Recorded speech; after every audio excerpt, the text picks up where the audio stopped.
A very pleasant morning to everybody. Today we will start the third part of our third chapter, that is the last part. In our previous two part of third chapter, applied history, we have studied the importance of the applied history, the meaning of the applied history, how the applied history is related to the contemporary life. We have studied that applied history is related to the other fields also, other subjects, and we have studied the tangible and intangible heritage sites, how to conserve and preserve it. Now today we are going to study in this part the conservation and the preservation of the heritage sites. Here, in the Indian tradition declare as the oral and intangible heritage site, the list is given here. 2001 Kotiyattam Sanskrit Theatre in Kerala, that is declared as the intangible heritage. 2003, that is the tradition of Vedic chanting, that is declared as the oral heritage site. 2005 Ram Leela, that is the traditional performance of the Ramayana in Uttar Pradesh. 2009 Raman, religious festival and ritual theatre of Garhwal Himalaya. Kalbelia, folk song and dances of Rajasthan. Chau dance, that is a tradition form of Eastern India. Mudiyat, a ritual theatre of Kerala. 2012 Buddhist chanting of Ladakh, that recitation of the sacred Buddhist text in the Trans Himalaya Ladakh region, Jammu Kashmir. So, like that, yoga also, prepare the making of utensils of brass and copper in the Punjab.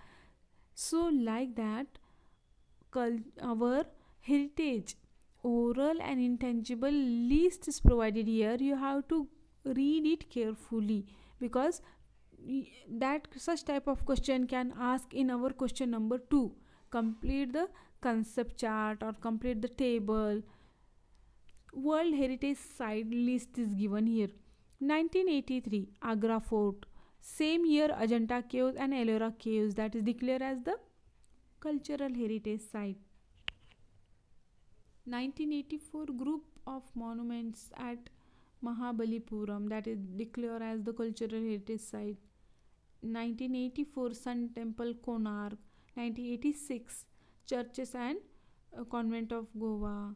1986 same year Fatehpur Sikri. 1986 group of monument at Hampi. 1986 Khajuraho group of monument. And 1987 Elephanta Caves. Like that, cultural heritage sites list is provided here. Again, that list is more, many things are added in this list. So see, year by year. 1987 Great Living Chola Temples, that is declared as the World Cultural Heritage Site. So many times children are mixing the cultural heritage sites and the natural heritage site. Don't do it. Cultural heritage site list is different and natural heritage sites list is different. So here again many places are added here. 1999 that Mountain Railways of India, Darjeeling Himalayan Railway, that is also declared as the cultural heritage site. Nilgiri Mountain Railway and the Kalka Shimla Railway. 2002 Mahabodhi Temple complex at Bodh Gaya, so that is also declared as the cultural heritage site. 2003 Rock Shelters of Bhimbetaka. 2004 in that Champaranya Pavagad, so that is also declared archaeological park as cultural heritage site. 2004 Chhatrapati Shivaji Maharaj Terminus Mumbai. 2007 Red Fort Complex Delhi. 2010 Jantar Mantar Jaipur. 2013 Hill Fort of Rajasthan. So like that, here number of places are given. 2017 Ahmedabad Historical City. 2016 Capital Complex at Chandigarh. So these all are the cultural heritage sites. Now we will study the natural heritage site list. 1985 Kaziranga National Park, that is declared as the natural heritage site, World Natural Heritage Site. 1985 same year Kyolado National Park, and same year 1985 Manas Wildlife Sanctuary, so that are declared as the World Natural Heritage Site. 1987 that year Sundarban National Park is declared as the natural heritage site. 1988, Nanda Devi and Valley of, that is also declared natural heritage site. 2005, Flowers National Park. 2012, Western Ghat. And 2014, Great Himalayan National Park Conservation Area. So these all are the natural heritage sites. Valley of Flowers, that is declared as national heritage site, natural heritage site. So children, here natural heritage site, cultural heritage sites, and the oral and intangible heritage sites we have seen. Now we will move to the another part. So here we can see the beautiful picture of Kailas temple, Ellora. So what is given here? See, pillars are given, construction and beautiful craft work we can see here.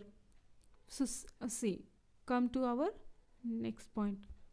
Cultural and natural heritage management is one of the main aspect of applied history. In our applied history, to preserve these things, cultural and natural heritage, that is the main aspect. And to management, to manage, to conserve it. The work of conservation and preservation of the cultural heritage falls under the jurisdiction of the Archaeological Survey of India and India's State Department of Archaeology. So these cultural and natural heritage sites conservation and preservation work, it is falling under the jurisdiction of Archaeological Survey of India. And in every state, India's every state, you find the Department of Archaeology. They are taking care of that cultural and natural heritage site, how to preserve, conserve these heritage sites. Beside intact, that is Indian National Trust for Art and Cultural Heritage, it is actively working in this field. So beside these intact, that also organization working to conserve and preservation of the our natural heritage sites, cultural heritage sites. The work of conservation and preservation of cultural and natural heritage requires participation of experts from various fields. So to conserve and preserve these heritage sites, we require expert person, and that experts from various fields, means they have to belong to various fields, and that persons who can conserve the heritage site properly. They need to be duly aware of their cultural, social, and political histories of the heritage site. Those people are taking the work of heritage site, doing the work of conservation of the heritage site. That person can know the social, political, and cultural history of that particular place.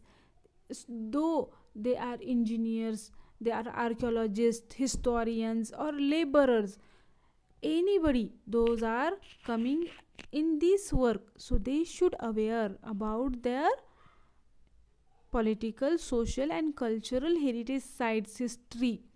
That is very important. Principles of applied history are useful in creating the awareness among them.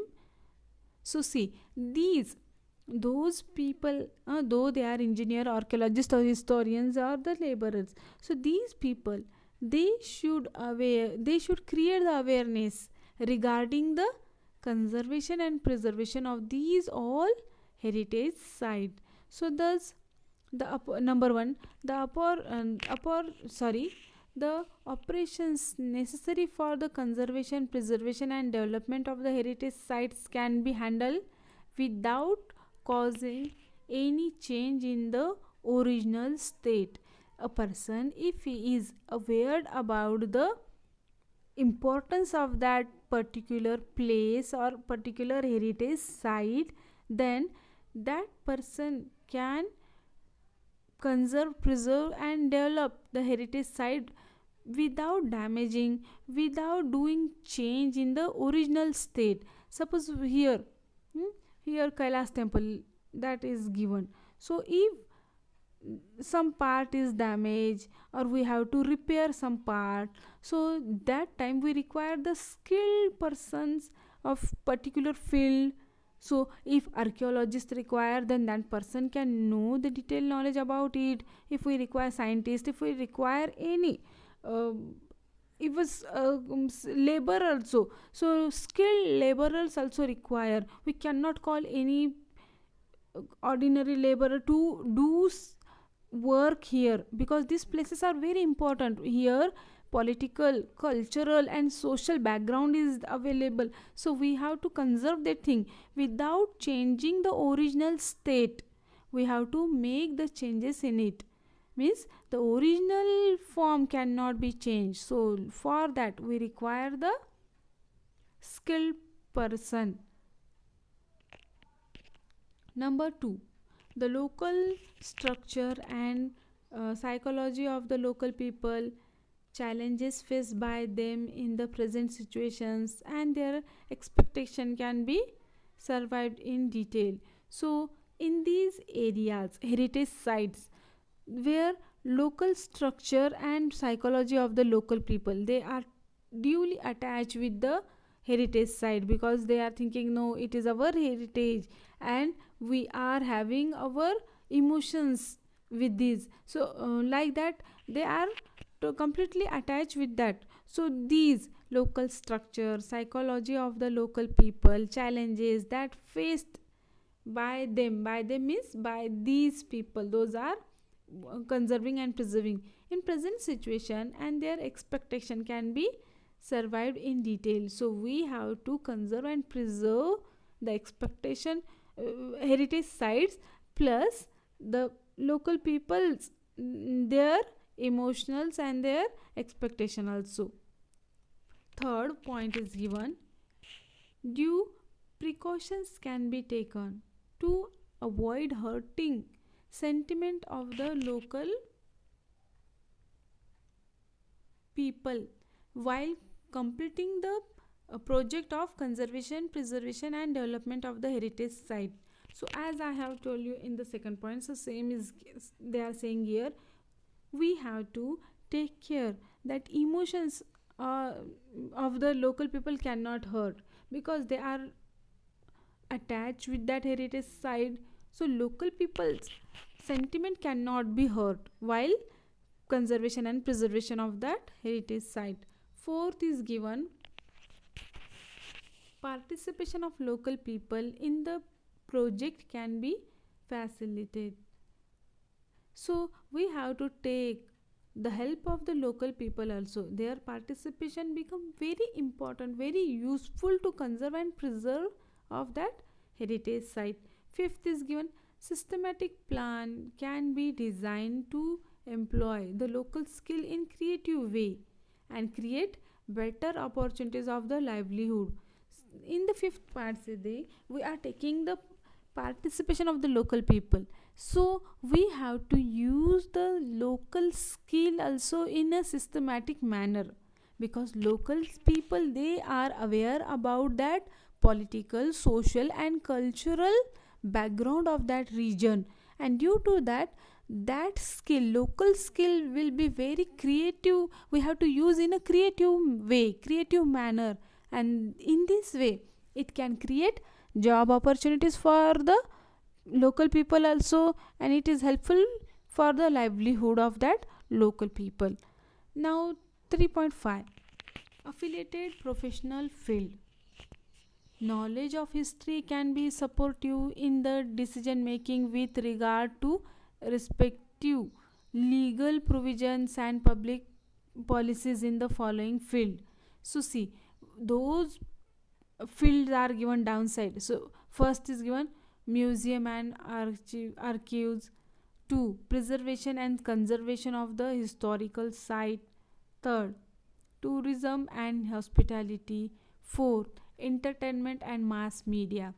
These are the field where we require the people, those who is having the deep knowledge to design and to very actively work in these places, that people should know, suppose in the tourism and hospitality. Otherwise we can take the entertainment and mass media. I am giving the example of the fourth, entertainment and mass media. Suppose we are making a movie which is based on the historical background. So that time we have to take decisions, and that decision should be in the legal provision, that should be in means these decisions cannot go beyond the boundaries of the legal provision. We have to work within the legal provision, we have to take the decisions regarding the field. So museum and archives. So museum, suppose a person brought a statue and says that keep in your museum. So we require the knowledge of history. How the knowledge of history? So first I will check really that statue is belonging to particular age or not, it is really a unique statue or not. So first I will examine to it, then I will declare yes, really it is a very important and very old statue, and it should be conserved in the museum. But while taking the decision, I will see the legal provisions also. How I will see the legal provision? I will think the person brought from where, is he brought from another museum or what. So like that legal provisions also we have to think while taking the decision. So all these fields knowledge is very important of history. Now do you know the earliest museum 6th century BCE in the world was discovered during the excavations at the city of Ur in Mesopotamia. In the Ur city, Mesopotamia, excavation took place, and in that excavation we found these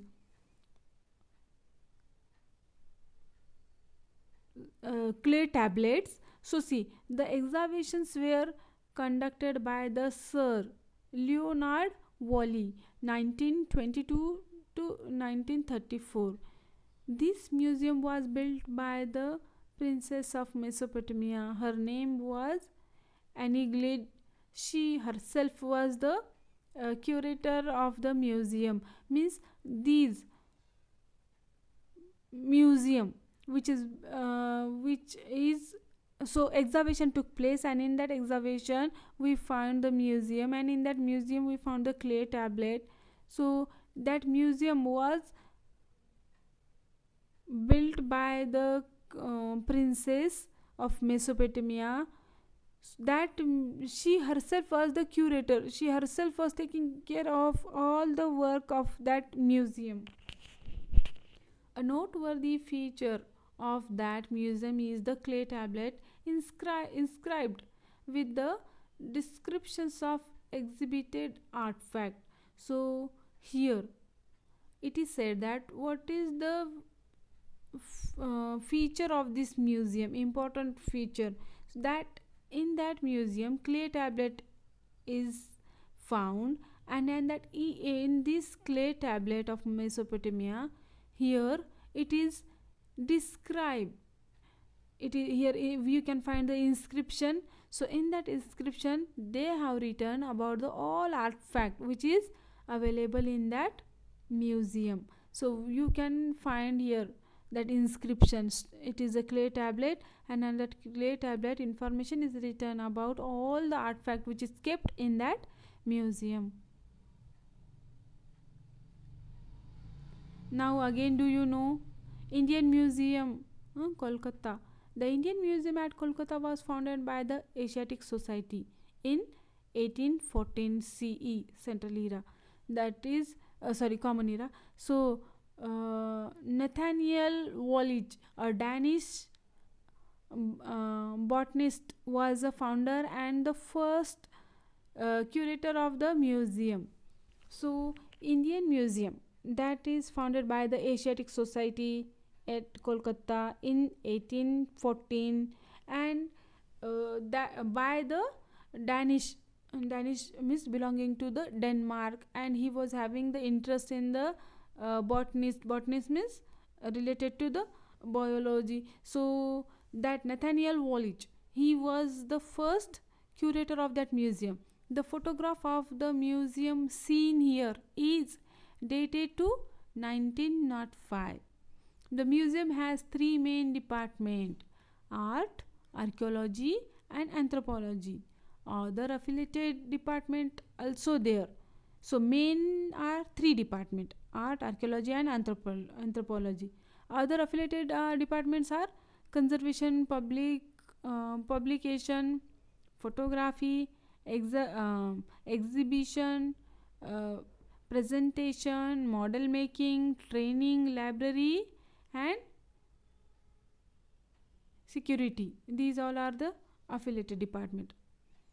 Every field mentioned here require expert personnel with special skills. For example, architects, engineers, historians, archaeologists, museum curator, sociologist, archive management professionals, legal experts, skilled photographers, etc.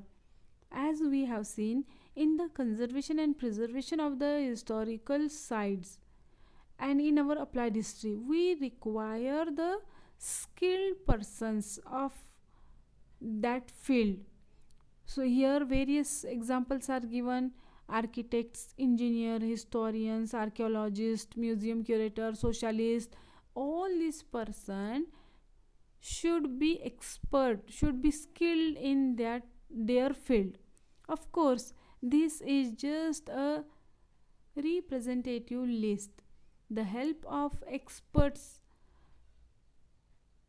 the help of experts for many more field is required. Here it is said that these experts help is very important because these experts can do the work of conservation and preservation properly. Without their help, you cannot do anything. We have seen the heritage sites, though it is Ajanta caves, though it is Ellora caves, or any other historical heritage. That heritage sites, we require the skilled persons, and their knowledge, their experience is very helpful in the field. These experts need to have adequate knowledge of their ancient sites, the historical background of the structural remains and artifact. So these persons, they have knowledge about the proper knowledge, adequate knowledge, proper knowledge of the ancient sites. Historical backgrounds means where they are working. Suppose they are working to the Hampi, so they should know what is the historical background of that place, what is the political and cultural importance of that particular place. Then that person can do the work properly if they know the background, historical background, and they have adequate knowledge, proper knowledge about that artifact. Project in the field of applied history can create various opportunities for these professionals. So in this field we can find number of professional opportunities. We have seen in history, applied history, suppose in a museum, so number of people are working in that museum to conserve and preserve. So historians, archaeologists, and engineers, these people, even laborers, all will include together photographers. So number of people can get the employment to the places. So we have taken here example of museum, but like that number in our applied history, there are number of field where a student who is having interest in the history, he can get opportunities, professional opportunities.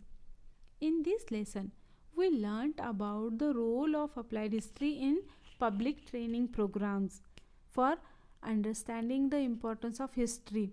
So in our third chapter, applied history, we have studied the role of applied history, how the applied history is helpful for the public training programs. We have studied it, the importance of the history for creating social awareness regarding the conservation preservation of our cultural and natural heritage. As we have seen, we have to include the local people.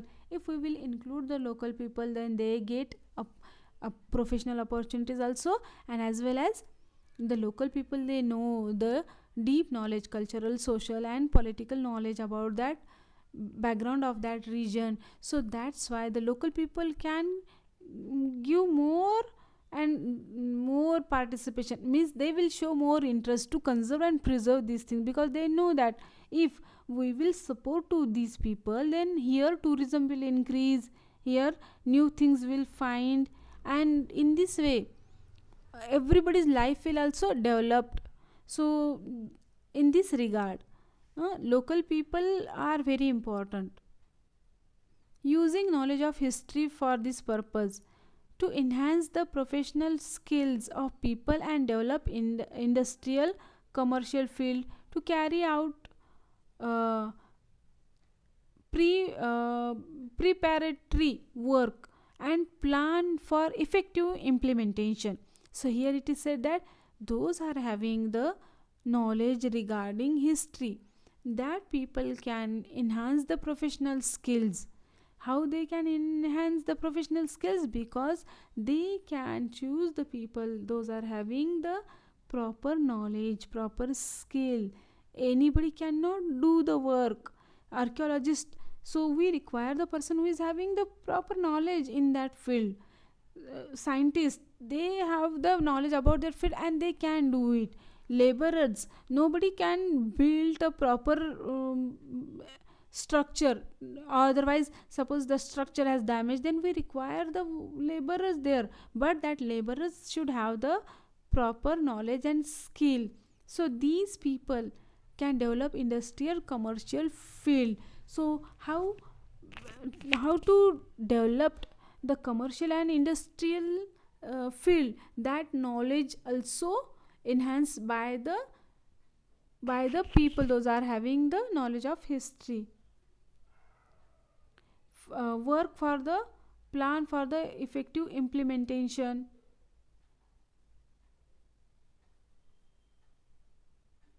of the heritage project, etc. To avoid, it is essential to avoid vandalizing of historical and public places, and to ensure that they are preserved for the benefit of the future generation. So here it is said that to conserve and preserve the historical site for the future generation is very important. Now in this way we have completed our third chapter here. I hope you understand